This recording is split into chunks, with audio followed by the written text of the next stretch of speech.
Champions trophy தொடரின் அரையிறுதிப் போட்டியில் ஆஸ்திரேலியாவை வென்று பழி தீர்த்திருக்கும் இந்திய அணி இறுதிப் போட்டிகள் நுழைந்துள்ளது.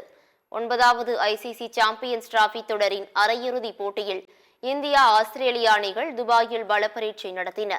டாஸ் வென்று முதலில் பேட்டிங்கை களமிறங்கிய ஆஸ்திரேலிய அணி இந்திய பந்துவீச்சு வீச்சாளர்களின் அபார பந்துவீச்சில் 264 ரன்களுக்கு ஆல் அவுட் ஆனது. 265 ரன்கள் எடுத்தால் வெற்றி என்ற இலக்குடன் களமிறங்கிய இந்திய அணிகள் தொடக்க ஆட்டக்காரர்களான கேப்டன் ரோஹித் சர்மாவும் சுப்மன் கில்லும் அடுத்தடுத்து ஆட்டமிழந்து அதிர்ச்சி கொடுத்தனர்.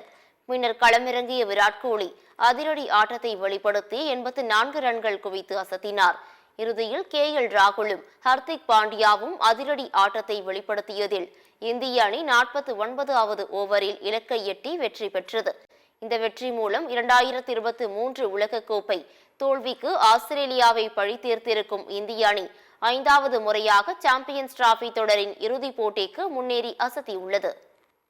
இந்நிலையில் இந்திய அணியின் வெற்றியை நாடு முழுவதும் ரசிகர்கள் உற்சாகமாக கொண்டாடி மகிழ்ந்தனர்.